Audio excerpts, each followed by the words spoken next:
With that being said, I need your help. I need you to watch this video for at least 1 minute so I can gain some campaign funds. With that being said, I'm going to tell you a little bit about myself. I'm a single father to a 9-year-old boy.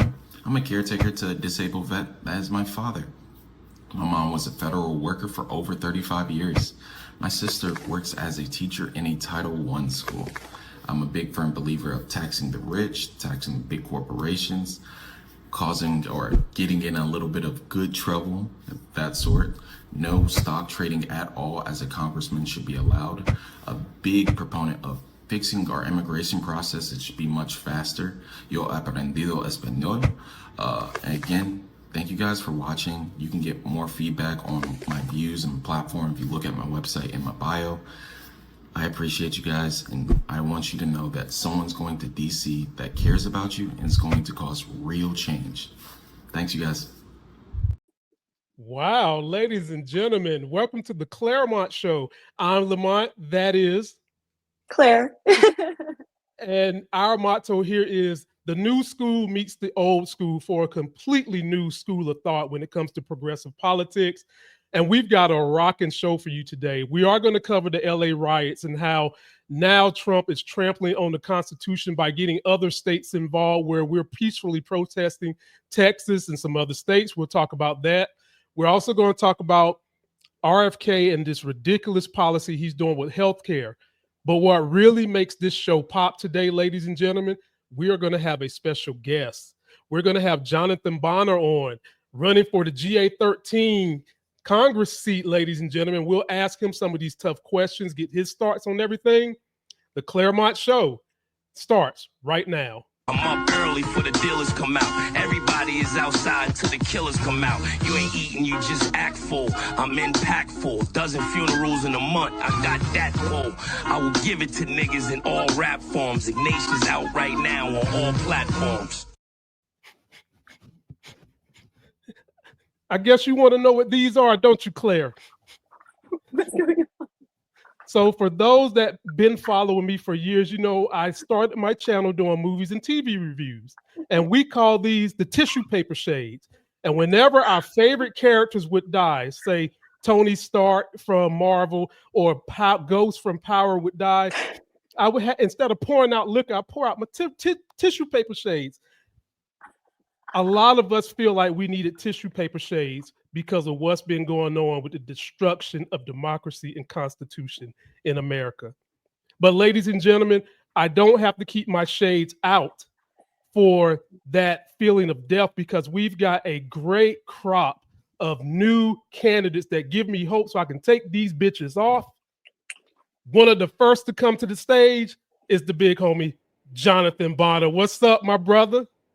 Hey, it's great to be here. It's an honor. It's a pleasure. Thank you for having me on. Especially your intro was great. I feel it. I understand it. I'm living it. So I'm here to fix that. Yes, sir, ladies and gentlemen.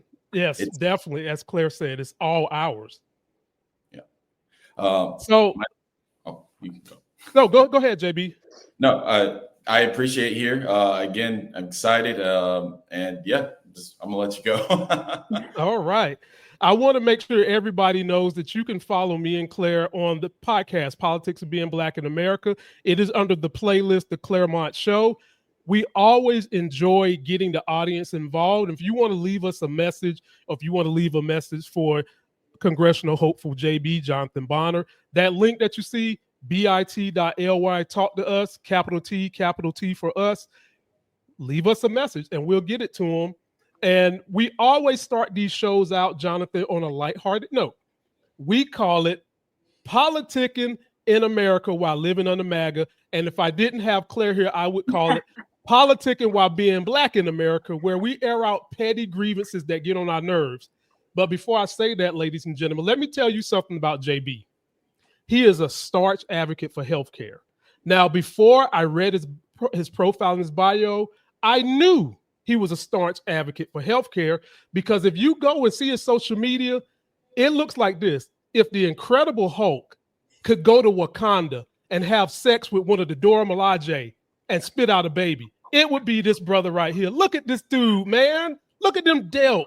Look at them pecs. health is obviously key to him, and we will definitely get there to health and how he takes care of himself and how he wants to see America do it in a minute. JB, you get first crack at this. What is your petty grievance that you're having to deal with while politicking and living under MAGA? While living in Georgia, I don't know if you guys ever been. Traffic is something we live in. I probably have lived maybe 2 years of my life in traffic, especially in Atlanta. We did the LA and thought, hey, let's get 8 lanes, yet we still have traffic. So that is probably the most annoying thing, especially that we have a great subway system, but it's yet to expand to go to the other districts or throughout Georgia, unfortunately. So that's a lot of politicking, and that's something that is something I'm here to change because, again, I don't want anyone living in most of their life in traffic, at least a year, 2 years. That's something that's major that needs to be fixed. Jonathan, I grew up in the DC area, and I can tell you that I've spent probably at least 5 years of my life in traffic. So I hear you. And JB, for a little while, I was a truck driver for about 6 months. Guess what made me quit? The traffic in Atlanta, the traffic in DC, and the traffic in New York. I said, why am I testing this out? I don't want to own a truck. I don't want to touch a truck. Hell, I didn't even want to touch my children's big wheels because it had so many wheels on it. No, I'm with you. I completely feel you. And we do need to do something. And hopefully JB can be part of the team that can give us some relief, especially in Georgia. And maybe he can set a precedent that gets the whole nation motivated. So Claire, what? Oh, I'm sorry. Go ahead, JB. No, Claire can go. That's fine. Claire, you know I'm anxious to hear, what are you politicking on this week? I'm always bringing some heat, but literally this time I am over the southern, and not just the heat, the stickiness and the humidity. How am I supposed to fight fascism when it's 90 degrees and 90% humidity? How am I supposed to be calm and cool and collected under such conditions? Anyway, it's reaching that part of June where we're transitioning from some nice 70, 80 degree days, and we're hitting those 90s. And Lamont knows this, but Jonathan, I'm a waitress as I work my way through school, and I have to wear this all black, long sleeve, long pants get up. And every damn time I get in my car, I'm like, God, I wish I had a remote start. This is awful. So anyway, over the heat, love summer, but over the heat. I understand. I like to take it as a thought of good. I'm good under heat, under pressure. Georgia's southern, step out the door. I'm sweating. I long sleeves and everything. I'm used to it. So you're like, I got this. This is nothing for me. Nothing really shocks me anymore. Love it. Cool and collected in all circumstances. I jokingly tell people, as you can see, I'm pretty dark. And I always tell people I'm allergic to heat. Damn it. My skin soak up the heat rays as if I was Superman, but I don't get the powers he gets. I do not like heat. If my wife would let me, I would move somewhere where it snows 24/7, but she's from Michigan, Detroit. So she graduated med school there. She was like, we're not going nowhere where it's cold. I'd rather deal with the heat than the cold. So I'm just stuck, and happy wife, you know the rest. Yeah. Lamont, recently, I have a black brother, not by blood, but he is. We also have a black dog, and recently I took him for a walk, and he was struggling the whole time. He kept turning around, and so I sent in the family group chat. I was like, "Man, it must be hard being black in the summer." And my brother goes, "You have no idea," and I was like, "I don't. I really don't." It's very funny. So where I live, there's a state rep named Josh Bonner, and he's a white guy, great guy. And it's funny, when he heard about me running for Congress, everyone's like, "Oh, is your brother or someone in your family running?" And I introduced myself, and he's like, "Oh, you're my family member running." And I was like, "Yeah, yeah." He's like, "Can't we see we're related?" And I was like, "Yeah, yeah. I just stayed in the sun a little bit longer. That's just how it goes." So Oh Just man, that's a good saying one. that moment. Yeah. It's a little bit. Yeah, little vitamin D never hurt anybody, right? Exactly. So I'm glad you two got the funny ones out. I'm glad that y'all was funny because mine might be funny, but it's sad funny. And so what I'm politicking while living under MAGA as a black man is the utter hypocrisy of MAGA and two of the top MAGA sites on the planet Earth, Donald Trump and Elon Musk. I'm politicking because their hypocrisy about Joe Biden needing to step down because he was old is deafening, because there are rumored reports, none of them substantiated, so I gave that quota, that Donald Trump's ass is so old he shits in his pants and he wears a Depends like my grandmother. Then the rumor is that Elon Musk is so piped out on ketamine that he pee his pants, and my 1.5-year-old don't pee in his pants is probably trained already. So the utter ridiculousness of y'all trying to say Joe Biden is an old, unfeathered man when you guys are having these older issues that you pretend like you don't have to, in essence, project what's really going on. I'm politicking on that. JB, tell me if I'm too harsh. Oh, not at all.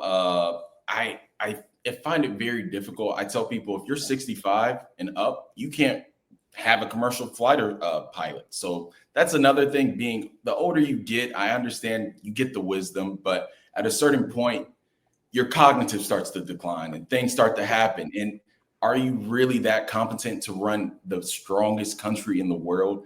As well as, let's be real, Elon, he's a billionaire. He can't relate to anyone. He will never relate to anyone. So why is he in our government? Why is he even over here? I mean, He's also South African.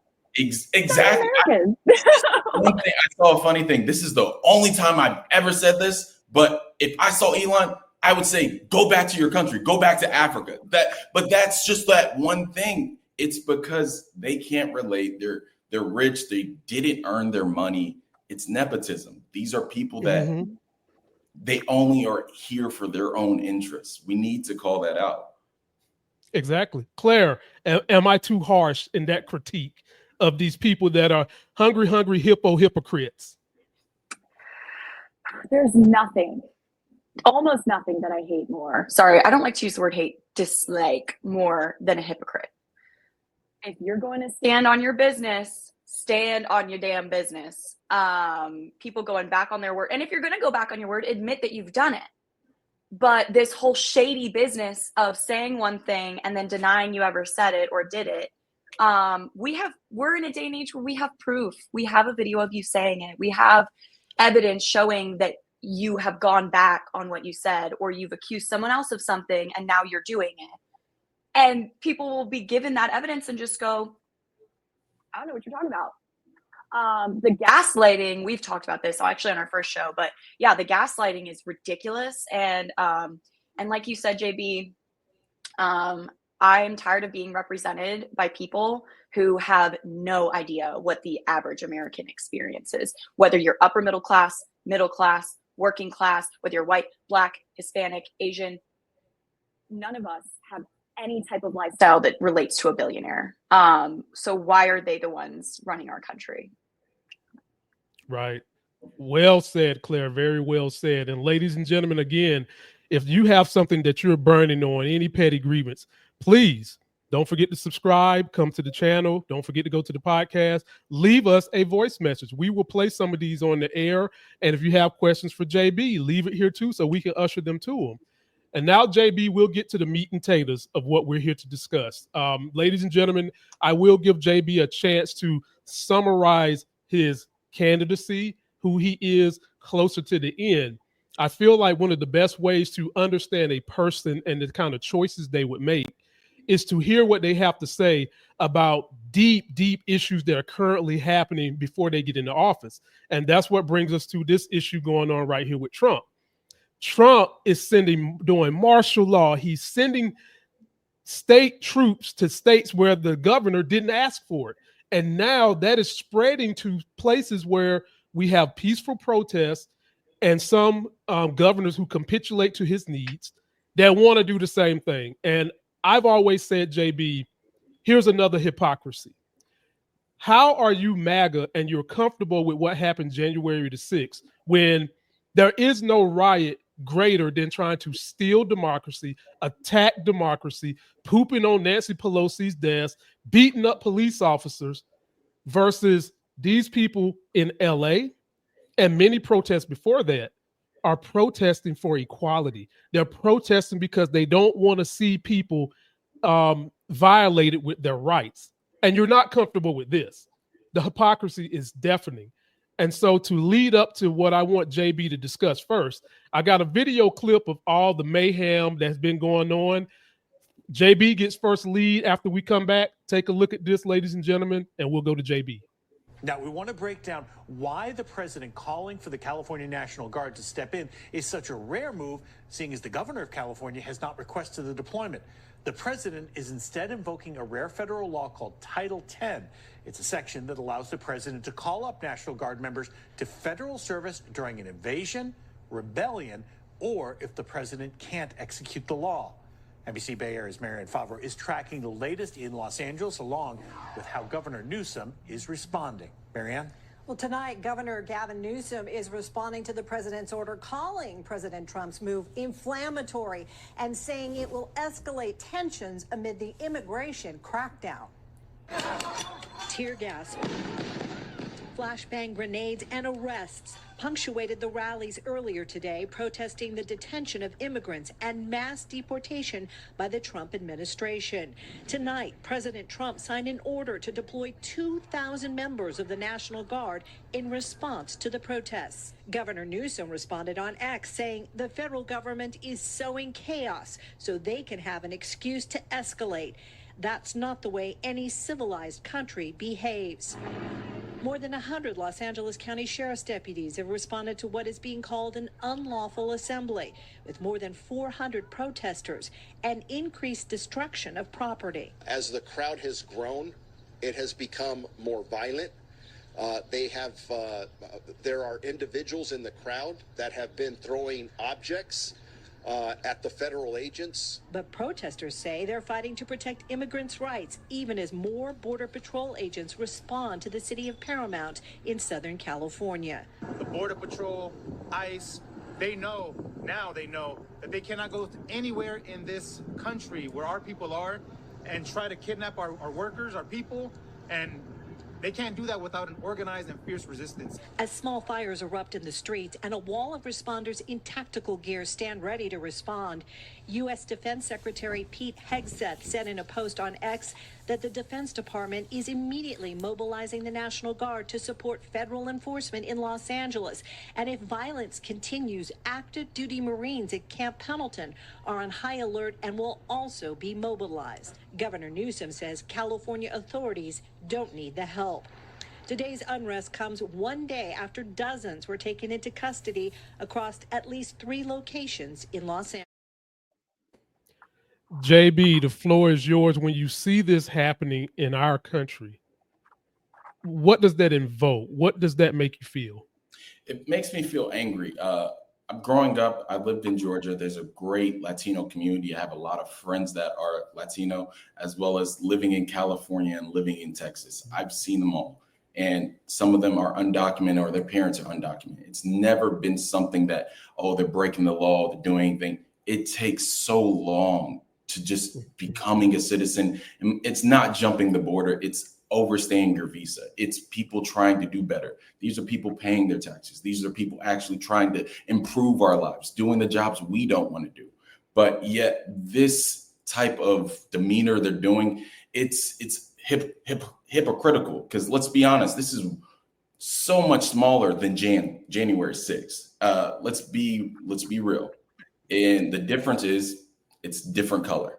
And with that being said, I get very frustrated because I met someone that worked for ICE many, many years before the administration, way before. And he said ICE wasn't nearly as bad. It was one that goes into the community, actually talks to the community, not grab and pull. It was to make people feel comfortable. Because again, these are people that aren't familiar. They're scared. They just want to go in, find the criminals and grab them. But if you scare them, no one's going to talk to you. So you have to come in as a human being and talk to them on their level.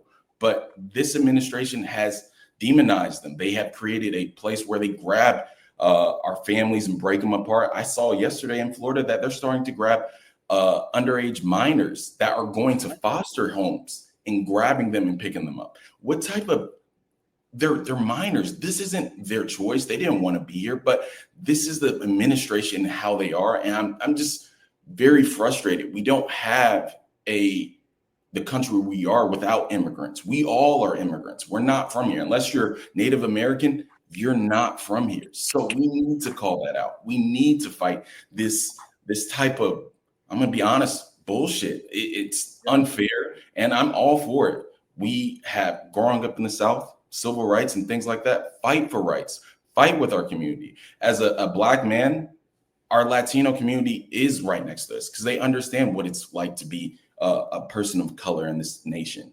And I'm here to fight for them. And I can't be a good human or a person that wants to be a public servant if I'm not going to fight for my constituents that are undocumented or the ones that come from these immigrant backgrounds and things like that. Claire, before you go, Jonathan, well said, eloquently said. I have a special surprise for both of y'all. You talk about people who have heritage here that goes all the way back to the natives. Claire, you talk about how much I preach women are going to be the ones that help save this country alongside brothers like JB. Well, JB and Claire, I brought a special surprise for you guys, someone that fits the mold of both. Ladies and gentlemen, running for the Senate in Oklahoma, a superstar on the rise, smile as bright as the moon when it's on the right side. Ladies and gentlemen, I bring to you Jasmine Thomas. What's up, Jay? Good morning. Well, it's morning where I am. So good afternoon to everyone on the East Coast. But hello. I am Nikayla Jasmine Thomas, and I am running for the U.S. Senate seat in Oklahoma. And I'm actually really good friends with Jonathan. So I was coming here just to support him and just push along his message and just show how strong and knowledgeable the Black community is with their own community, and not just the Black community, but America in general. So, ladies and gentlemen, we will have Jasmine next week, next Thursday, this same time, full interview. We're only going to have her for about 10 minutes this time, but we wanted her to get in on this same exact conversation that we're talking about. She's a little closer to California and Texas where they're doing these crazy things. And so with her brother being here, JB, I wanted to get some of her insight on what she thinks about when you see this going on in your country that you have deep heritage into. And this being so close to you, Jay, what does this invoke in you when you see this? It invokes rage inside of me because not only does this kind of affect my heritage, but this also affects my family as well, because my husband is active duty. So therefore, seeing how people are kind of enraged with the military and how the military is out here being deployed on its own citizens kind of puts a bad taste in the constituents' mouth. And yes. And so I apologize. I have an autistic son, so I'm so sorry. So it does. It puts a bad taste in their mouths about the military, and it really puts a different perspective on not only being Black in America or Native in America, but also being a military personnel. And it's one of those things where now they're looked at as the enemy, and they're not looked at as someone who's there to protect them, and that's a problem. Gotcha. Thank you for that, Ms. Jasmine. I'll let you know before we go to Claire. I spent about a decade working as an outpatient respiratory therapist at a special place in Greensboro called the Gateway Center for Education. They served special needs kids from infant all the way to age 21. And that was my dream job because I grew up an asthmatic. The Republicans in my state cut it out the budget and said no to the Obama expansion in 2015, which was that dream job for me. So on top of always being a progressive, that just put more fuel to the fire, because how can you say no to our brothers and sisters that are in the special needs population. That just done something to me, and I interjected just to let you know you good here. We know that the kids are going to make noise. You good here? I mean, he can come on camera if he wants to. We know you good. He's incredibly smart, but he's emerging with his speech. So it's incredible to me, and we'll have this conversation next week too. But it's incredible to me that he's even able to even yell at me the way that he does. And Jonathan knows ever too well, because when we're out here talking policy or we're out here talking town halls, he'll hear him, and I'm just like, oh my gosh, I'm so sorry that he's yelling in the background. And he's like, one, he's a kid, and two, I understand. So it really helps when you have these people who are running in these positions who actually put forth effort to understand the dynamics of people's realities and their different I guess families, and how certain things go. But it's one of those things where sometimes it's embarrassing to me, not that he's autistic, but that he's yelling in the background when I'm actually trying to come make public statements or absolutely 100% just advocate. So, but yes, absolutely. I also have a daughter that's she's neurotypical herself, and she's one of those people that really helps. So I will absolutely let Jonathan and you guys go back on. I'm going to pop back in down to the comments, and I'm going to be rooting you all on. Thank you for having me, and good luck, Jonathan. I'm super excited for you. I'm so proud of you, and you're the most incredible person I've ever met. Thank you for being you. Thank you, thank you. That's my dog. We be talking. Yeah. She be keeping me sane at times, and her kids are always a good refresher. I always like to see the authenticity of people. Don't hide it. We're not perfect. No one's going to be perfect. And when you see stuff like that, I love Jasmine when it comes to just her being her. And she was the one that really pushed me out there. I got on a TikTok live, and she was like, Jonathan, I saw your videos, blah, blah, blah. You need to be out there. We need to work together. And she's introduced me to plethora of amazing people to help propel me and put me in the right spots. But I wouldn't be here or nearly as far without her. So that's always going to be like a day one to me. That's what's up. And ladies and gentlemen, we'll have her here exclusively next Thursday at 12. Be sure to tune in. And Jasmine, I'm with JB and Claire. Children and the challenges you face in life, they humanize you. Lean into it. People who don't feel like it humanizes you, those are the ones that most likely are stuck in MAGA. So don't even sweat that. It humanizes you. Now, Claire, the youngest in charge, making that transition, who has a lot to say.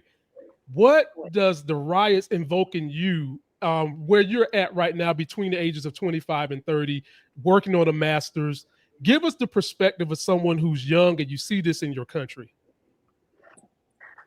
So first, I wanted to comment on Jasmine really quickly. I know we just did, but I grew up with a mom who worked full time, and I watched her struggle to make ends meet as a person who valued her career and valued her children at the same time.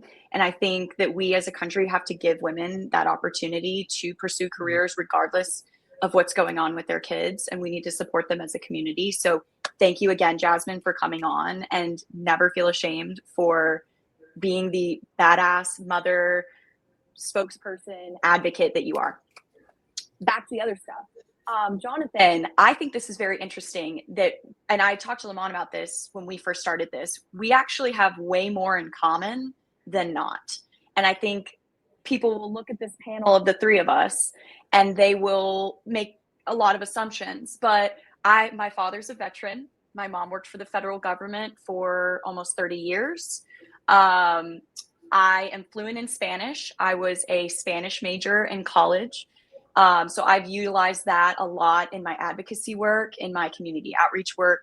As I work at a restaurant right now, the entire back of the house is Hispanic, particularly mostly from a very particular region called Guerrero in Mexico. And it is the crime capital of the world. See? And most of the people who are coming from Guerrero, there's 3 rival gangs that are fighting for territory there. And the government simply cannot handle the amount of violence and pressure that's coming from these opposing gangs. And this is just one specific place. There's plenty of other countries that people are coming from and plenty of unique situations. But just for this little area of Mexico, anyone who's leaving there is leaving to prevent their children and their families from inevitable violence. It's a violent area, and it's not their fault that they were born there in that situation. We are lucky that we happen to be born in a place where that is not the reality. But that's what separates us, is dumb luck. And so who are we to look at these people who are literally running for their lives and say, do it the right way? I'm sorry. Is there a right way to evade chaos? Is there a right way to run away from violence? And I've seen it. I grew up in the DC area. Some of my earliest mentors were Hispanics. And that's actually the reason I was inspired to learn Spanish, was because I noticed that there were a lot of kids coming to my school, even in elementary school, who had to go to ESL classes while we were having our normal classes because they hadn't yet learned English. And I remember finding and this is like first grade probably, it's one of my earliest memories, but finding one of my friends who was bilingual and having her tell me how to say, do you want to play at recess, and memorizing it so I could say it to the new girl in class who was going to ESL all the time and didn't know anyone. And so for me, language is all about connection. And the amount of people at my workplace alone who have learned that I speak Spanish, and the relief that they feel, because not only are they being socially ostracized by our society in a lot of ways, but then they're not even able to express themselves and express their grievances appropriately because they don't speak the language. And so even this past week, one of my coworkers, she just signed a lease for an apartment. I don't know if she's here documented or not, but regardless, she asked if I had a minute when I was at work the other night. She had me read her lease agreement and explain to her how much she was paying in base rent, what her utility costs were, and when she was going to have to pay everything, because the document was 1 million pages long and all in English. And she couldn't translate the whole document because it would get lost. And so I walked her through it, and I just told her, this is how much you're paying, ignore this shit, this isn't important. And again, think about what it would take for you to have to go to another country where you don't speak the language, where you don't have connections, where you don't have the education, and what kind of desperation that would come out of. And then people are acting like this is like, oh, let's go on vacation and just hang out in the US. No, this is life or death. This is fleeing horrible situations. Or maybe it's not a horrible situation, but this situation is still better. So I'm really frustrated. I also think on the side of the protesting and the way that they have demonized it, and by they, I mean the right and the Republicans, but it really makes me think about the last time that the National Guard was federalized and was sent to a state. Do you guys know when that was? It was 60 years ago. 1965, and it was for the opposite reason that we're seeing today. It was Lyndon B. Johnson who invoked that authority in 1965, calling on troops to protect civil rights and protect civil rights protesters who were marching from Selma to Montgomery in Alabama. And the reason that the National Guard had to be mobilized was because the governor was blocking efforts to protect those protesters who were protesting peacefully and civilly. And who was one of them? Martin Luther King Jr.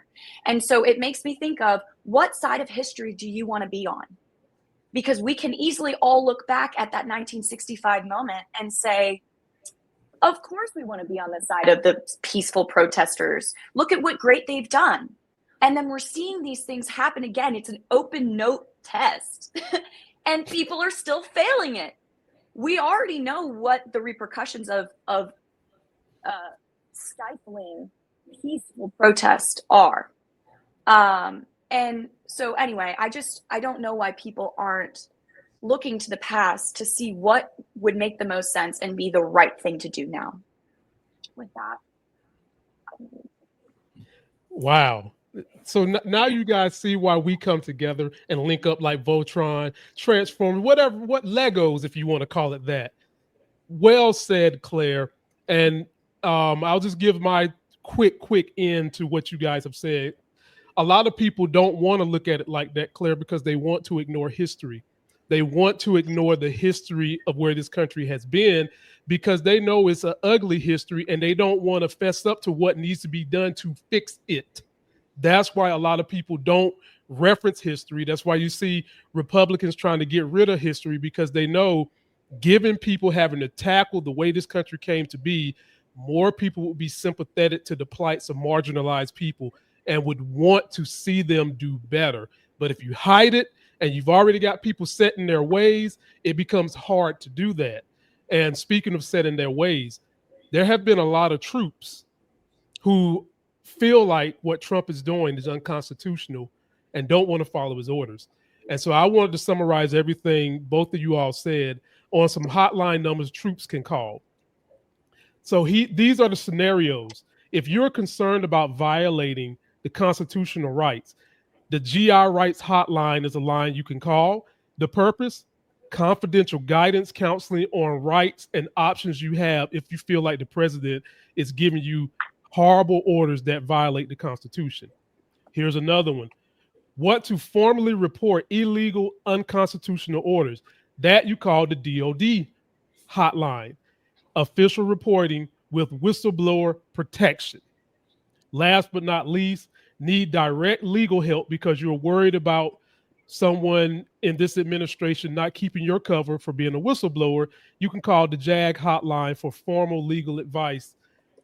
So my troops that are out there that you know in your heart this is wrong and you don't want to be a part of it, you have options. Give these lines a call. And with that being said, I'll take us to the next subject, which is healthcare. And I've already showed you guys what this man looks like. So you know health is deeply ingrained in him. Ladies and gentlemen, again, don't forget to subscribe to the channel, like this video, share us. Me and Claire feel like the Claremont Show was one of the best things going and rising. And if you want to leave us a message, that link down below, bit.ly/talk to us, capital T in talk, capital T into us. Leave us a message and we'll make sure we play it on the air so that you can voice your opinions and be a part of this team. JB, I'm going to take you to healthcare. And I'm married to a kidney doctor, Black kidney doctor, female at that. And the things that RFK are doing just enrage not only her as a progressive, but it also enrages other doctors who have formerly been Republican, not MAGA, but Republican, and have stepped away because they're doing things that are not based in any kind of real deal, scientifically tested information. And so, JB, I'm going to give you this clip. Take a look at what he's doing now, and then we'll let you talk about it and what things you think should be done when we come back. This morning, a massive change by Health Secretary Robert F. Kennedy Jr. removing all members of the CDC's Vaccine Advisory Committee, which makes recommendations on the safety and efficacy of vaccines. Members getting a notice saying this email serves as formal notice of your immediate termination. Kennedy releasing a statement saying, "Today we are prioritizing the restoration of public trust above any specific pro or anti-vaccine agenda." Kennedy argues a clean sweep is needed to restore public trust, claiming the committee had conflicts of interest, adding the Biden administration appointed all 17 current members, with 13 of them last year. But critics have called this change dangerous and partisan. Remember, this is the same man that just told you at his Senate hearing he would never take vaccines away from anyone, and he's doing that. This is the same individual that said, don't take my advice, I'm not a medical doctor. Do you think that there needs to be a change in the process on how this board is appointed? You know, you and I don't ask when our pilot is flying our plane, are you a Democrat or Republican? You ask, can you fly this plane safely? Do you have the experience and the expertise to do that? That's what this committee was all about. And it has served us very, very well over the years. Lawmakers also reacting. Senate Democratic leader Chuck Schumer calling the move reckless, radical, and rooted in conspiracy, not science. Republican Senator Bill Cassidy, who is a physician, posting on X, of course, now the fear is that the ACIP will be filled up with people who know nothing about vaccines except suspicion, saying that he will continue to talk with Kennedy to ensure that's not the case. Brother JB, my degree is in science. I'm a respiratory therapist. I started a respiratory therapist business. The two issues that plagued me as a child, asthma and being overweight. And another issue that a lot of people don't even realize is a plague to a lot of marginalized communities is lack of educational attainment when talking to physicians, not understanding what they're saying and being able to follow through. And I feel like when you get quacks like this guy making things more difficult and them trying to reduce Medicaid, which I'm a product of, I would be dead had my mama not had Medicaid. It weakens the fabric of America, which is supposed to be our strong people. Floor is yours, JB. Talk to me about all these things. This hits on so many levels. Let's be real. If you told us 10 years ago, if you said there's going to be a man that oversees the government and says his brain was eaten partially by a worm and he's going to get rid of vaccines, would we be okay with that? Again, would we be okay? He's not a scientist. He's not a doctor. That sounds crazy. And you would say that would never happen. Let's be real. Again, like you said, it's not Democrat or Republican. It's actual factual facts. This is something you can't debate. It is what it is. But also, let's be honest. This man knows nothing. He's rooted in conspiracies. He's saying all these fabricated things and saying it might be this, it might be that. That makes no sense. Measles outbreak, let's be honest. As a person growing up in the 90s, 2000s, I've never heard anyone say measles. I hear that in history books. But again, you think that's type of things are gone. But he makes it seem like, oh, if you get measles or if your child gets measles, they'll be sick a little bit. It'll be a week or two. That's not okay. This man knows nothing about healthcare. He had a worm in his brain, and he also has many, many stories of doing crazy things like you had a worm in your brain, picking up a dead bear and putting it in your car. Why? He's a former heroin addict. Exactly. These are the things where it's like the bar was really high and now we just dropped it really low. But it hits a lot more because I have a son, a 10-year-old son, and he has vaccines. He understands that. I don't understand seeing kids around his age and things like that. They need those. They're surrounded. COVID should be a prime example of that, of how stuff spreads so rapidly and things like that. And if you're not protected, what happens? It affects everyone. We really, really need to hit on this. But healthcare in general in America has dropped tremendously. I mean, I'm a big proponent because I deal with it on my son's level. I take care of my dad, who's on Social Security, he's on Medicare, who's on the VA. And that is probably the most frustrating thing people don't realize. Going to different doctors, the delays, as well as the information given, that is very difficult. And providing it in a way that's simplistic, that you can follow those directions, can save your life or kill you. But we are dismantling this whole democracy as well as our healthcare system. In Georgia specifically, our public health is getting, I think in the CDC, we had one of the, I would say, top 2 or 3 CDC employees in the nation. And I can tell you now, it has dropped significantly just off the fact of this administration. It's not because they're not doing their job. It's because they say, we don't need this research. We don't need this looking into cancer and how to fix this and things like that. That is baffling to me. I think younger generations don't realize how difficult it is to get Social Security, to get Medicare or Medicaid, and how important it is, because dealing with my dad, I've gone out of network. I put up upwards to $10,000 just in the past 2 years to get care for him because there was no Medicare or Social Security couldn't cover it and things like that. That is the frustrating thing about this. We are jeopardizing not only our youth, but are elderly because they are the most susceptible to these illnesses and things like that. So a man with the conspiracies telling me vaccines aren't real or they don't help you or they cause autism sounds crazy. Wow. Claire, floor is yours. Ladies and gentlemen, you'll hear me say this about Claire all the time. She's starting her pathway to becoming a little bit more seasoned. It's so important that I stress that she's in a category where we've lost votes because a lot of people say, oh, it doesn't matter to me because I'm so young. So I value her opinion so tightly. I'd love to hear what she has to say about these things as someone who's getting ready to prepare to go in that direction. So Claire, drop it on us. What do you think about the sun-dried pumpkin and these sun-dried seeds he's got in his head telling him to do stuff? Well, for someone who Oh, for a minute there, I thought that the picture was talking. Wait a minute. For someone who's obsessed with DEI, where are your qualifications? If we want to talk about merit, we want to talk about, oh, you're not going to get the job just because you're Black or you're a woman. What the fuck gives you the right to get this job, Mr. Kennedy, other than your last name? So I mean, he's definitely not a beacon of health. We could listen to him. We could look at him. We could read about him, and we would know that. But he's also a dangerous conspiracy theorist.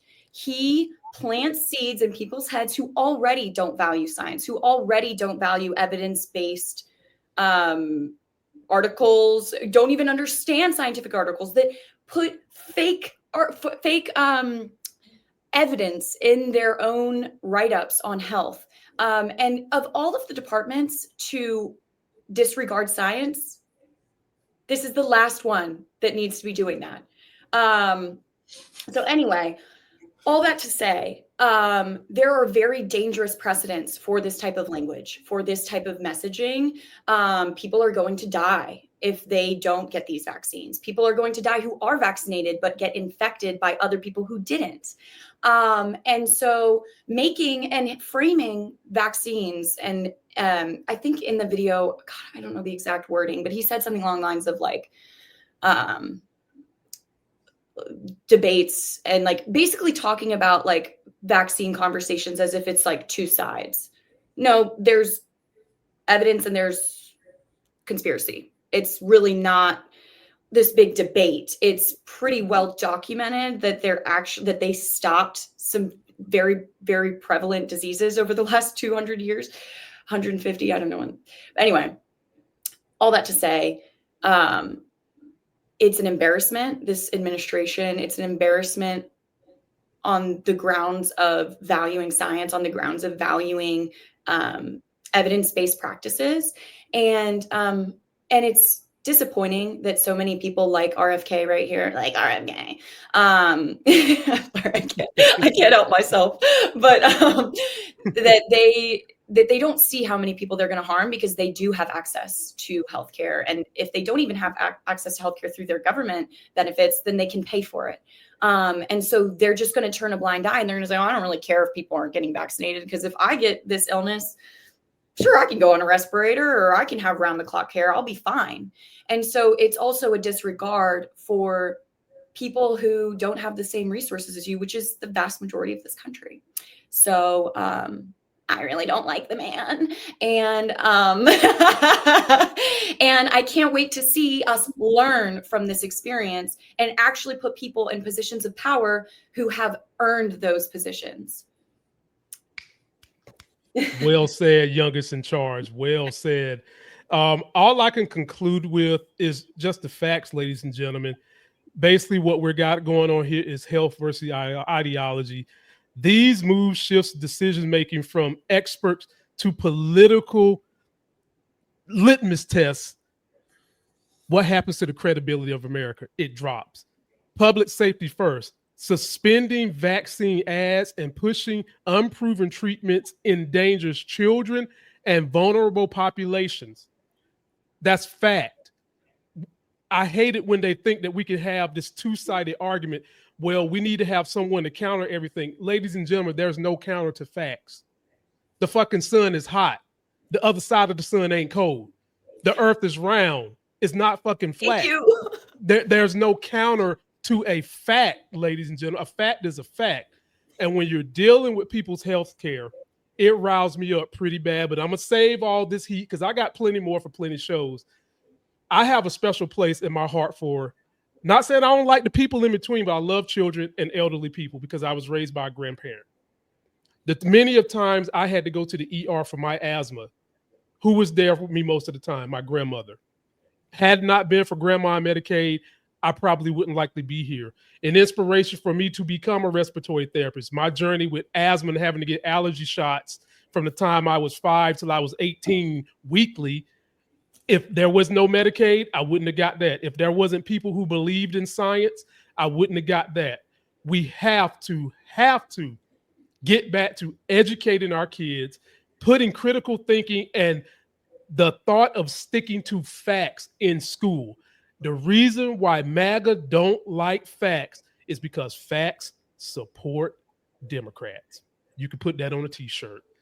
Ladies and gentlemen, go ahead, Claire. I had one more thing I wanted to add. Also, these people who make these weird conspiracy theories about health and talk about anti-vaxxing and all these different things, where do they go when they fall violently ill? Mm-hmm. Who do they ask to save them? Mm-hmm. They go to the same place that they've been criticizing and that they've been saying is a bunch of bullshit. They go to the ER and they say, please fix my child. And they're like, didn't you vaccinate him?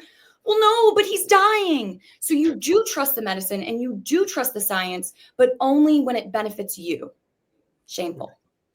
JB, Claire got this wrong. When people get sick, they don't go to the doctor. They go to Joe Rogan's podcast and ask for whatever it is. Then they go to the quarterback, Aaron Rodgers, and ask for horse pills. Shame on you, Claire. You're too young to be in this conversation. JB, what's up? I think just even with COVID, the many times I saw that propaganda or misinformation, like you don't need the vaccine, you'll be okay, you'll be sick for a week. I have family in healthcare that were nurses during that time. People died off of that assumption. People thought, I'll be fine, I'll be okay.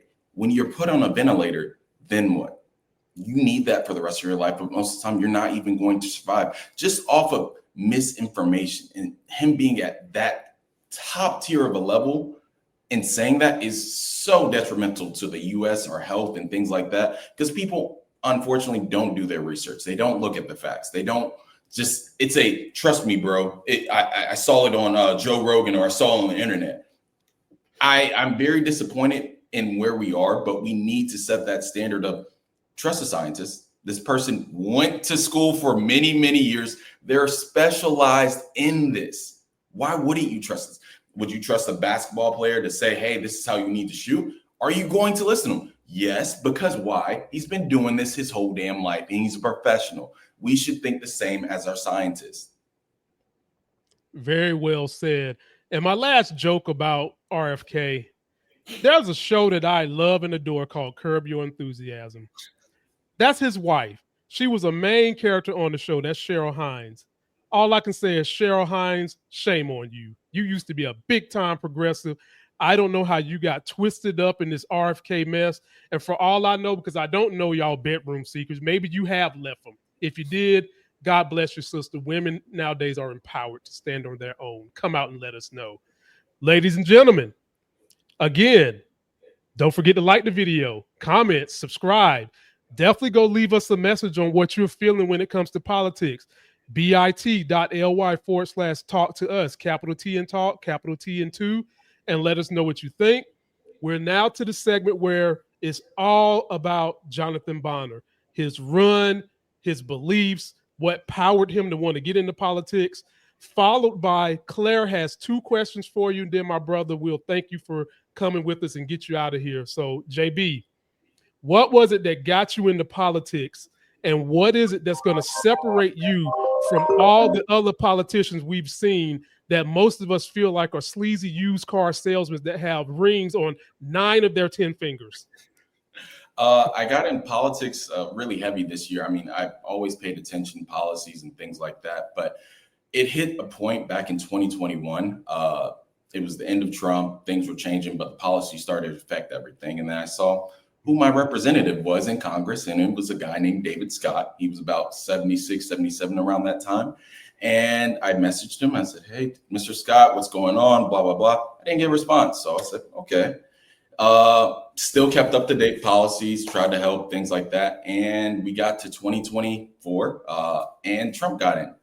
Look, who's my representative? Mr. Scott. He's 79 right now. But in that moment, I saw the decline. I saw the writings on the wall. I heard people internally that know him saying, hey, he's a walker. He got in an argument with a reporter for taking a picture of him and saying, don't take a picture because he was in a wheelchair. Again, this man hasn't had a town hall since 2009. So in that instance, I said, I'm going to put my money where my mouth is. I'm a community activist. I'm helping people. I want to help people, not only from my father to my son. I can relate to a lot of people. And I like to tell people my story. Both my parents were in the military. They served in Desert Storm. My parents got divorced when I was 8. I had to bury my oldest sister when I was 12. I was taking my brother to rehab when I was 17. My father had his first seizure right in front of me when I was 18, where I turned down all my football scholarships to take care of him. So I know the sacrifice part. But even after that, went to community college and saw how that goes. From there, I went to California to play football and chase the D1 aspirations. And then my dad got more sick, so I had to stop that and come back home, take care of him. And even with that, I saw how crazy the healthcare system is, as well as they treat our elderly. And I'm going to be honest with you, assisted living facilities, senior homes, they're expensive. I mean, they're like $4,000, $5,000, and that's just going up in care. So being someone that young at that time, I didn't have that money. I had to take loans out, stuff like that. My credit took a hit and things like that. So I kept on pushing. And even during that time, I was sacrificing healthcare because my deductibles were so damn high. I lost 2 teeth. I was wearing contacts for months at a time, which is horrible. But the funny thing I laugh about, I had a pair of glasses. Whenever my contacts would just dry out and I couldn't use them, I would wear a pair of glasses that were broken, so they had one leg on them. And I had them because I couldn't afford a pair of glasses. And then from there, I kept on pushing. My family was like, keep on going, Jonathan. I got a job in Texas. I was a pest control manager, overseeing about 50 people, working like 60, 70 hours in the hot Texas sun. And I was taking care of me, my family, my father. So I was happy. And then I got a call from my ex I didn't talk to since I was like 18, 19. And she was like, hey, you got a son and I need help. So I quit my job in Texas, moved back home with my mom, took my son in full time. And from there, I was jumping from job to job, from like Kroger to fast food restaurant manager to carpentry at one point, which is kind of crazy. I didn't see in my future. But with that, I am very big on telling people throughout this process, my family helped. My mom and sister were major proponents in my life from being the man I am. I mean, they were taking PTO days to watch my son. I would have to work like 10-hour days, or, hey, I can't make it because I have to get this job interview. They would do that and do the sacrifices. So I know the sacrificing part. From there, I kept on going. I got my project management certification. From there, I got my break in corporate America. And I took the responsibility of taking my father out and taking my son on and being a full-time single father and full-time caretaker to a disabled vet. With that being said, my mom was a federal worker for over 35 years, got pushed out because of Doge. My sister is a teacher in a Title I school. So I see the effects of that. I mean, these many things, I know it's not just my family. I know it's not just, it's a single, oh, I'm just bad luck. It's our community. This is a more common thing that happens to everyone. One of those things happened to us. We know someone that's dealing with these things. So with that, I feel kind of led by God, or really led by God, to fight for the people that have no voice, don't come from the working class, or come from the working class and things like that. So I always tell people 2% of Congress comes from the working class. That's about 11 people out of 540. So out of those people, these are the people that are creating your policies, your laws that affect your life long term. you would expect them to know your struggles, feel your struggles, but they don't. So that's why I'm here to run and things like that. And I tell people, Mr. Scott is a great guy. He did his sacrifices, but it's time to pass the baton. He's 79. And then even any other candidates in the race, I tell people, where are they from? What's the background? What's their ethos? Are they some Harvard grad that can't relate to you on any type of motive? Are they big time scientists and their families in the big medical field? I can tell you they did not go paycheck to paycheck. And then you get these guys that own, I think, car dealerships and yachts. Why are you guys putting your neck on the line, or not the neck on your line, but running for this position? It's just for fame. It's only to look cool and have that name. They don't want to help you. They've been in these positions for a very long time. They're a political lifetime politician. We don't need those people anymore. This is a new generation of actual people that want to help the people, that understand us. And I feel much more trustworthy of a person that knows my struggles than a person that's never lived my life or dealt with that. And we have to start calling that out. The Democratic way of us running for these positions, it's very difficult. I tell people $7,000 just in Georgia. It might be some different other places, but to put my name on the ballot, $7,000. I don't know about you, but most people don't even have $1,000 for healthcare or just emergency. So $7,000, it feels very, very targeted, where they don't want people like us to be in these positions, and that's bullshit.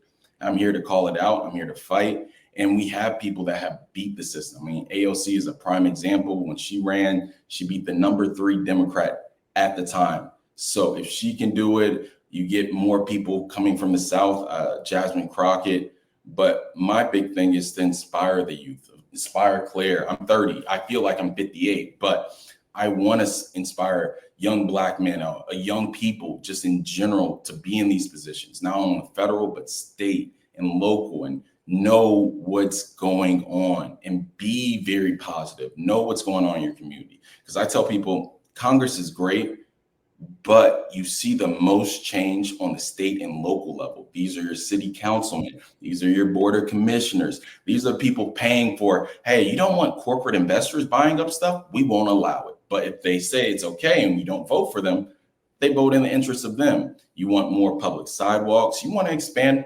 MARTA or better infrastructure for traffic and things like that. These are the people that fight for those and change that. But we need to be aware. I want to show that on the way, civic education, the simplistic way, because I think we hit that point where in America, we have to make it digestible from like a 4th grader could know and be like, that's what that person does. Because right now, being in the election, we see that statistic of a 6th grader, 8th grader reading level. That's probably very accurate. I mean, my sister being a teacher, she has kids or had kids that 5th grade, what happens? They can't read. You get to 11th grade. Hey, that kid can't read on grade level, which is very, very scary, because this is the next generation. These are the people that are going to be working with us, taking care of us. You want them to be educated. You want them to fight for us. I mean, DEI being removed, that's outrageous. I mean, being in the South, I knew about slavery. I knew about what the horrendous things the Americans have done, but yet I've never felt ashamed throughout that whole period of time. I was still a proud American doing the Pledge of Allegiance every damn day, because I understand no one's perfect. Our country's not perfect, but we need to be aware of our history. We need to teach our youth about it so they don't do the same cycle, because history repeats itself. Let's stop that. Before it gets to that point. And that's my spill. I'm here to help. I'm here, like with Jasmine or my friend Bernard. We're the people wanting to change. We're the ones that want to do great things for our nation. We actually know the struggles. So yeah, that's my TED Talk for you guys. Claire, I'm gonna give the floor to you. But I want to say this to Jonathan real quick, brother. Next time I come to Atlanta, lunch is on me, by the way. And you can hold me to it, because I know we'll be eating salad and grilled chicken anyway. But I don't know about that. Can't promise that. Okay. I'm ecstatic that you said you position the way you position your life because that real life story of all these transitions, people can relate to it. I can relate to it. One of these days when me and you get a chance to talk, you'll hear my story. You might say, young man, you sound like just like me. And having said that, I pass the baton to the people you just got finished talking about. This is why I wanted her to structure the questions. She is the next crop of leaders that are going to help save this democracy. And she's a woman. Not only is she a woman, she's a smart woman. So MAGA don't want her, stay away from a MAGA. And she is strong, very intelligent. And yeah, look at her. She got her whoop on. Jonathan, I know you know what a whoop is. Yeah. I'm serious about her. That's right. And so that's why for me it's been so important that when we have these talks, we really, really focus on what she's seeing in that age group, because they're next up. They're next up. So having said that, Claire, hit the man with the questions you have for him. Well, first, I want to say I appreciate your perspective on the value of youth, the value of a new perspective, because it's empowering me. I have a lot of imposter syndrome on this platform. Lamont's got tons of experience in the entertainment world, in business, in lots of different realms. And no matter how much I've done with my life, I inevitably am not going to have that experience just because of time. But Lamont's done a great job empowering me and my community on TikTok. I've garnered our community here on our show has really helped bolster me and say, hey, like, you don't have to be a certain age for your perspective to matter and your experiences to be valuable. So I really appreciate you speaking on that, because I do think that obviously there's an importance with experience, but there's also so many other things you can bring to the table without having a 20, 30-year career in something. Right. With that said, I also wanted to say both our mothers are victims of Doge. My mom lost her job this year because Doge decided that anti-harassment training and anti-discrimination training for government workers was not something that we should be investing in. And that's what my mom does, is employment law and preventing workplace harassment, giving lessons on how to discipline employees who have acted inappropriately at the federal level. No budget for it anymore. So she has pivoted and she's had to go corporate. And she's making it work. But it's super disappointing that both of our mothers dedicated decades of their lives to building a better future, to working with the federal government, and they have been betrayed and abandoned by the very system that was upholding them and that they were upholding for many years. So I hear you on that. And I know that they're going to get through it, but I'm sorry that they have to get through it. And I wish that they didn't have to. Do we want to go to my questions or? Yeah. Okay. So we go to my questions. Okay. So I combed through some of your stuff, your website and everything. I saw that you had a lot of emphasis on healthcare, a lot of emphasis on empowering small businesses and local American industries, and then also a lot about transparency, which all of the above, I'm eating it up.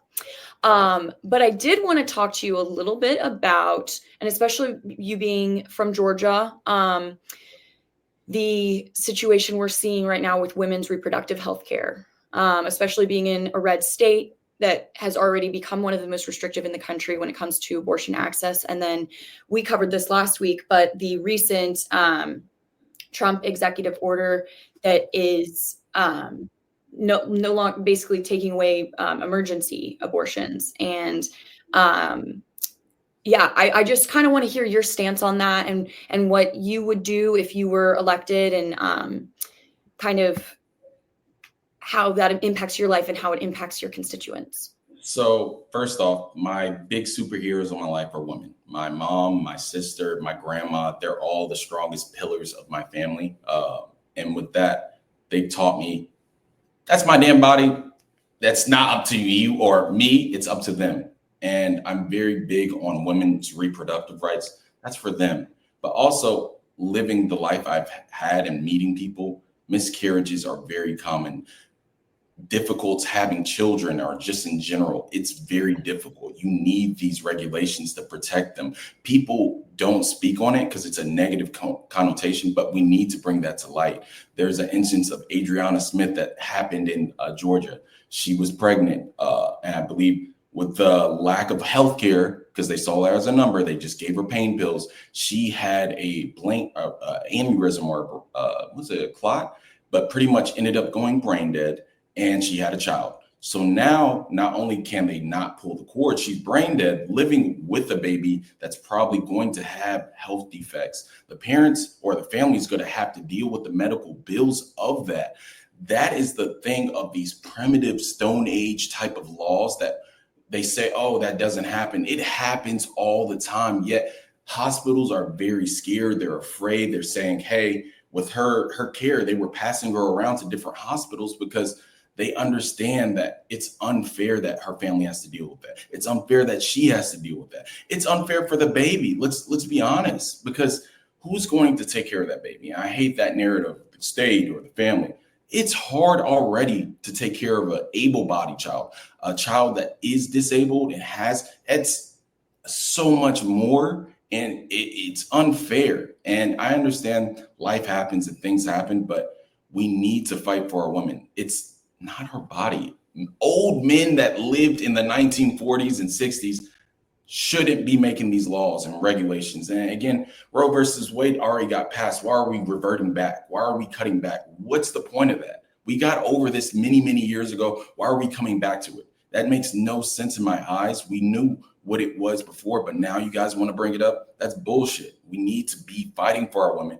I'm going to fight for them in Congress. I know damn well my mom and my sister are going to be yelling at me, as well as my grandma, like, you better fucking fight for us, because that is who I am as a man. We need to fight for our women. If I ever have another kid, I have a son, but if I ever have a kid and she's a daughter, I want her to look and say, that man fought for me. That man knows and has an ethos of he cares for everyone. And again, it's just feels basic to me in my eyes. So that's my stance on that. Beautiful. Claire, whenever someone talks about fighting for, women and they have daughters, how can I not show my daughter and why it's so important to fight for children? This is my daughter when she was about 1. Aww. Oh. Aww. She's precious. Yeah. So, Jonathan, well said. We need it. And to add to, and Claire, I'm sorry, just expand on what he said. Yeah, please. One of the reasons I found out that they like to do this is because they understand that the gap between white and minorities is shrinking. And they also know that the majority of people that get abortions, as much as they like to vilify minorities, is not minorities. It's white women. It's women that look like me. And not only let look like Claire, but let's really dig deep into it. They're in the South. And the more they can the more they can have these women bear children, whether they want it or not, we're breeding more white people. We're kicking the can down the road where the minorities become the majority. And we also are able to better indoctrinate these people with the MAGA mindset if it's happening in the places where MAGA is prevalent. Floor is back to you, Claire. Yeah, on top of that, it's also perpetuating a free, cheap labor force. The number one thing, the reason that poverty is a cycle is because if you have a child and you're already in poverty, it's become exponentially more difficult to climb out of said poverty. And so if you further restrict people's decision-making abilities when it comes to when and where to have children, specifically women, then you're going to have a ton of people who are not well educated, who need quick, easy jobs, who are willing to accept really, really low wages in order to make ends meet, and who don't have the resources to fight back if they recognize that they're being abused by the corporations. And so not only is it a eugenics thing, like you just talked about, Lamont, where we need to perpetuate the white race. And I got a lot of weird feedback when I my most viral TikTok in the past couple months has been one where I talked about white guilt. And the first people who came to my post were actually neo-Nazis. And then I don't know how the algorithm turned it around, but it suddenly got on the side of Black TikTok. Thank God. I mean, and originally I wanted, in a weird way, the neo-Nazis and the MAGAs to get the message. But I realized, unfortunately, the verbiage I was using, they already were labeling me as woke, and they were already putting me into another category. So some of them, I had a few people that were white and reached out and were like, I'd never thought of it this way. That to me, 2 or 3 people, I've won. I've done what I needed to, because the Black people don't need to hear this shit. But it's crazy, and I've told Lamont this, how many people were in my comments saying, you're blonde and blue-eyed. Why are you cowering to the Black race? You need to perpetuate the white race, as if I'm some sort of breeding machine to create blue-eyed, blonde-haired people. Maybe I will have kids. Maybe I won't. Maybe my husband will be Black. It's none of your damn business. Because I don't care if my kids have blue eyes or not. I care if they live in a safe country and they have opportunities, and the people beside them maybe don't look like them or maybe don't talk like them, but they respect them. That's what I care about. And so, yes, I applaud your response. And I also think it's not just a women's issue, it's an economic issue as well. It's very closely tied to our economic system. And people who are Republicans who try to claim that it's all about protecting and saving lives, they don't give a shit once the baby comes out, which tells you what their real agenda is, which is to create a very cheap and accessible working class so they can throw them in factories and keep producing bullshit. So, amazing. Let Go JB ahead. jump back in.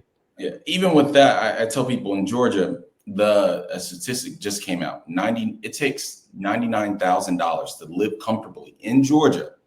That's one person. If you want to have a family, it's $236,000. That's a family of 4. I'm gonna be honest. Statistically, I think the national average of what people bring in is about 50,000. In Georgia, it's around 50,000 as well. So does that make sense? 2 people can only do one person. So that we have to start talking.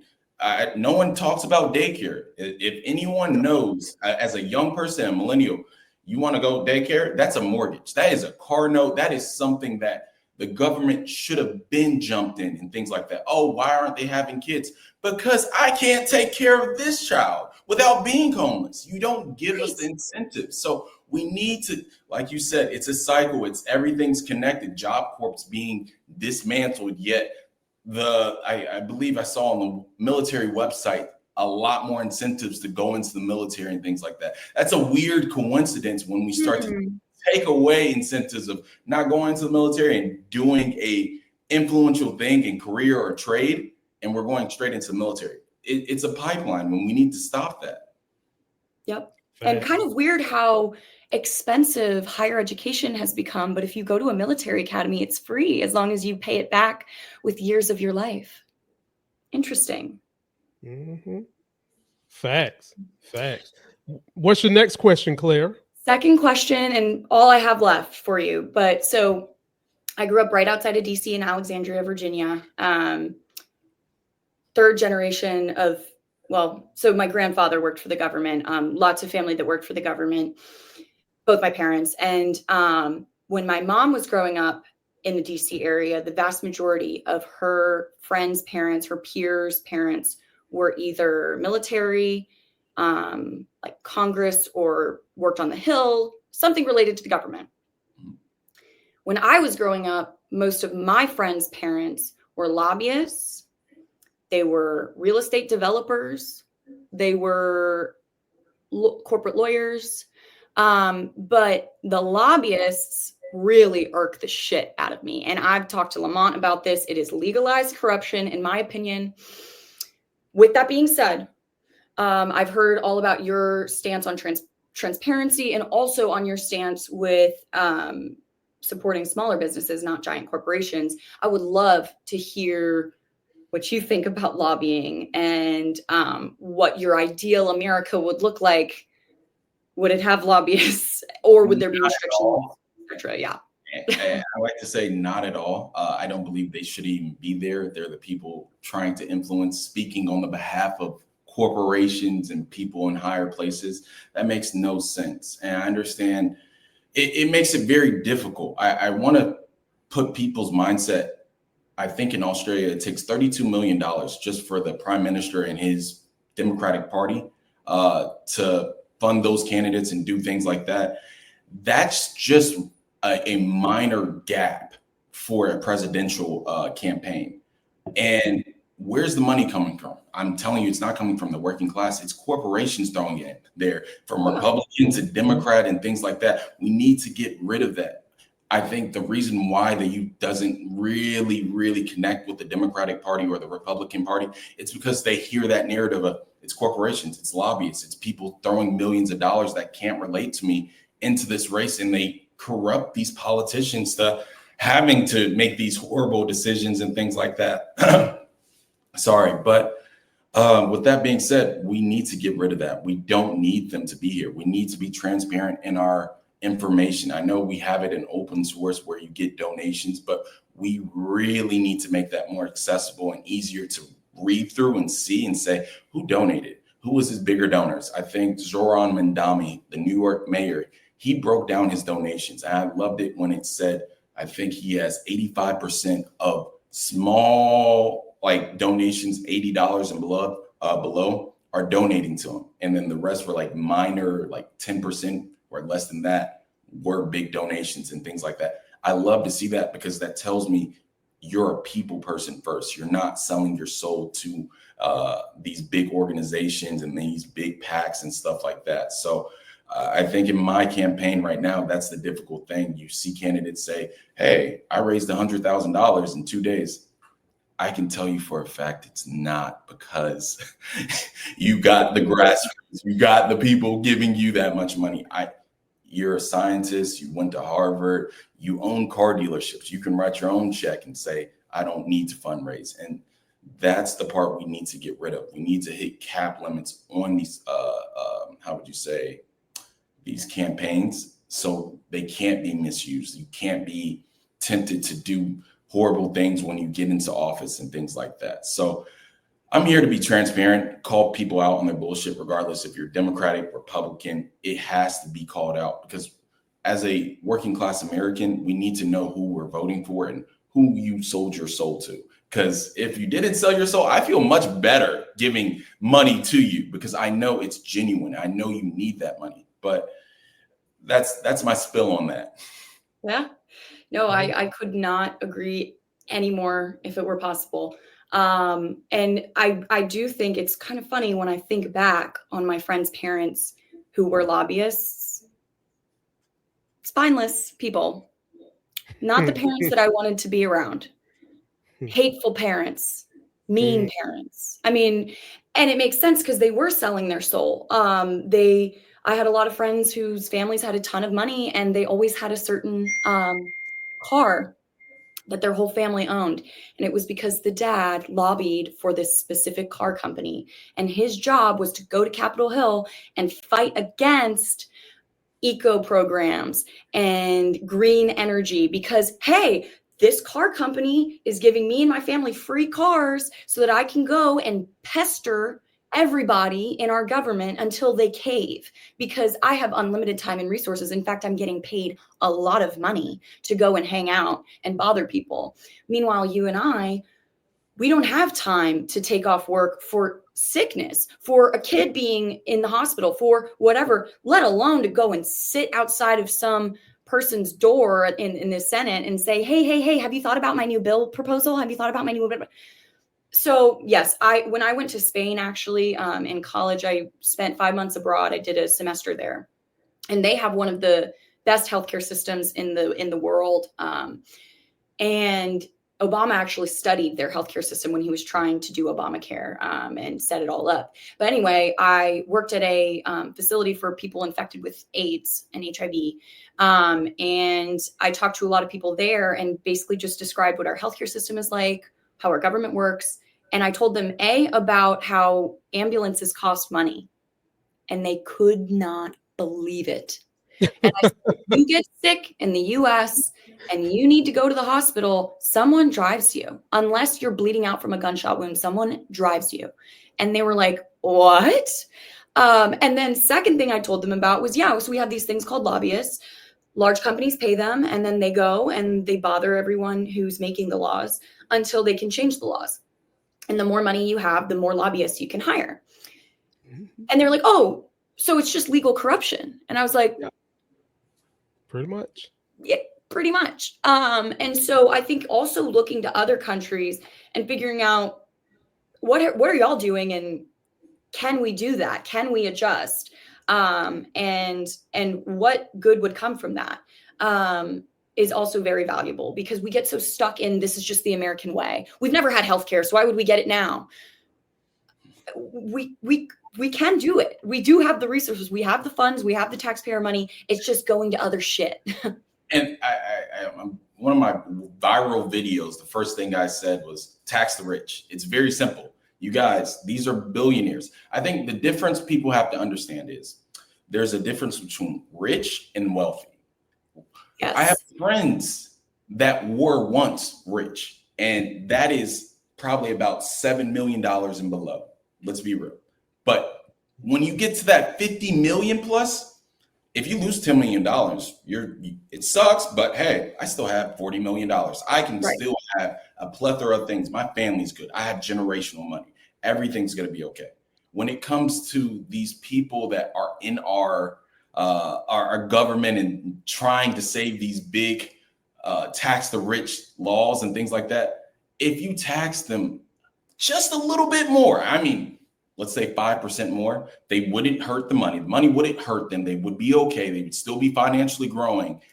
We could get simplistic things. No ambulance don't cost any money. Children don't have to pay for school lunches. Let's say this, for instance, Elon, him being a billionaire.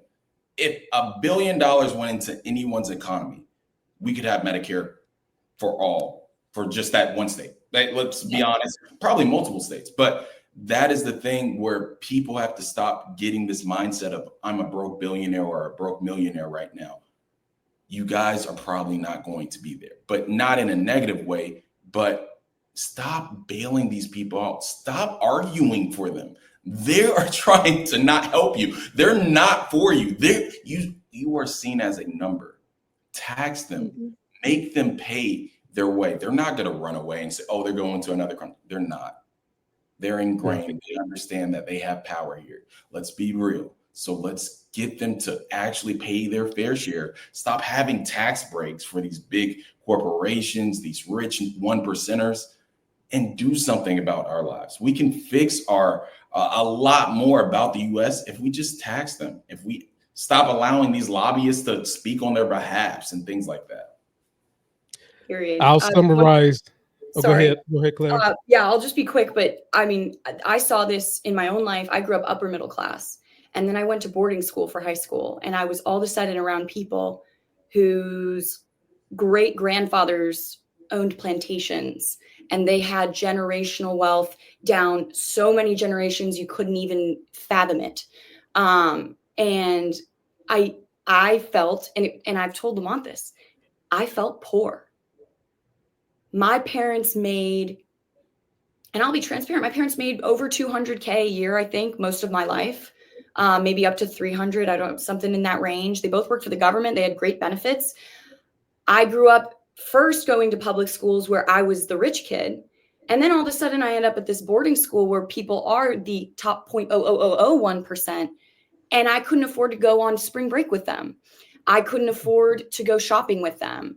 And so I was seeing in real time, oh, I'm 1%. This is 0.01%. This is crazy. You're not even 1%. And that's why I tell people, unless you're making, let's be $1 million a year, you're probably not in that 1%. So stop trying to speak on their behalf. Stop trying to fight for them. It's these wannabe billionaires who are never going to get there, who are like, oh, I need to protect these billionaires for someday when I'm a billionaire so that no one takes my $1 billion. It's like, no one's even trying to take your $1 billion. Maybe they're taking a quarter of it. Maybe even not that much, but the amount of an impact that would make is unfathomable for the little people like us. So anyway, Lamont, please. Jump in. Well, I'm gonna get JB out of here. Thank you for being so gracious with your time, and we really hope you've enjoyed being here. We hope the audience has enjoyed this lively discussion. And JB, I'm gonna give you the last word. I want to summarize a lot of what you both said in the last 2 minutes with something I've been preaching, because one of these days I'm thinking I might have to jump in this thing and run for office, just considering the experiences I've been through. When it comes to two issues, number one, the Republican Party for years have been good at priming their people through their echo chambers of Rush Limbaugh, talk radio, Fox News. And now you've got, thousands of little mini fake ass Rush Limbaughs on the internet still helping to do the priming. And one thing that they've primed people to believe in is wrong to take something from the government.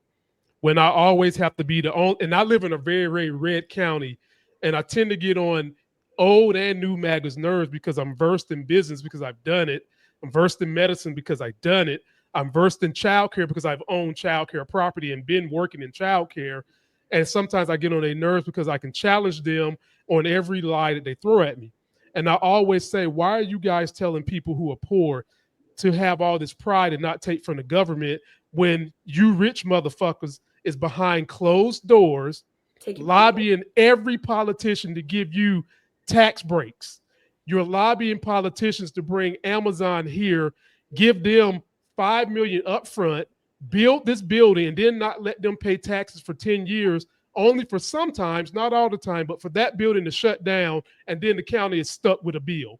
When if you was to take that same damn money and spread it across what Republicans used to like, which is supposed to be small business in the community that's the backbone, you could enrich that same community with the people in the community that would then attract more people to come to that community because you spent that same money trying to bring in a damn Amazon on the people in the damn community. That's number one. Number two, I don't understand. Well, I do understand it, but I think it's wrong.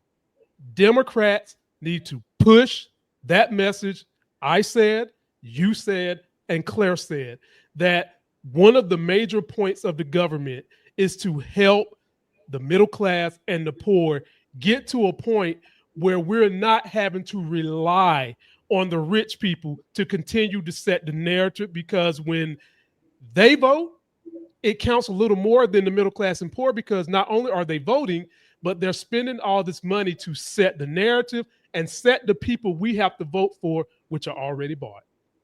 Ladies and gentlemen, with that being said, JB gets the last word. Tell people how they can reach you, what they can do to support you, and generally, overall, how can they find you? Well, you guys can find me on my website, Bonner, Bonner for Congress. That's my website, and that's all my socials, so you can look me up there. Final thoughts. I want to tell people my life is very crazy. You could say it's a pity and things like that. I don't need a pity vote. I need you guys to understand the ethos of me as a man. And I am a man of resilience, and I am here to show you guys, or my life should show you that I'm resilient. I'm going to fight. I'm going to keep on going. I'm going to be here when it's raining. I'm going to be here when it's sunny and things like that. And that's the type of people you want to fight for you. That's the type of people that you want in DC, because you know they're going to be genuine. You know they feel you. You know you're going to see them out in public, in grocery stores, and not in some high-end place. I don't come for money. I wish I did sometimes, because I think life would be a lot easier. But in that essence, I want you guys to start to be more, pay attention, do your research, look into your candidates, see if they align with you, see where they get their money from, because eventually that's going to make sense why they voted in that certain way and things like that. I care for everyone, regardless of any political affiliation and things like that. So I never want to ostracize anyone, because at the end of the day, as a congressman, you're going to have constituents that don't like you. You're going to have constituents that are Republican or whatever. But at the end of the day, they should know that man still cares for me. If he saw me out with a, unfortunately, red MAGA hat, he's still going to be, hey, I care for you. You might be a little delusional, but I'm going to fight for you still. But that's my spill. And if you guys support your grassroots candidate, support the person you know, support the one you know the money's not going to go anywhere else, and donate. My big thing is it doesn't have to take a lot. $25, $20. Don't eat Chipotle for 2 days or 3 days. I don't know. And support the person who helps you. Support the person that's going to better your life. And that's it. Wow. Ladies and gentlemen, don't forget to like this video and go support this brother. Again, JB will get a copy of this whole entire live stream so that he can chop it up so that you can hear these good messages that he said. And if you want to hear it all in its entirety, well, you can come to the podcast. The link is there for Spotify. You can also leave us a message at bit.ly/talk to us. You can always find me all over the place. You know where Claire is at. And you can check out a link on this channel that says The Claremont Show. JB, thank you. We hope we didn't do you a disservice. We hope we treated you well enough that you'll come back and even send some other politicians our way that need the good energy. And ladies and gentlemen, until that next Sex is Hell video, we're out. And ladies and gentlemen,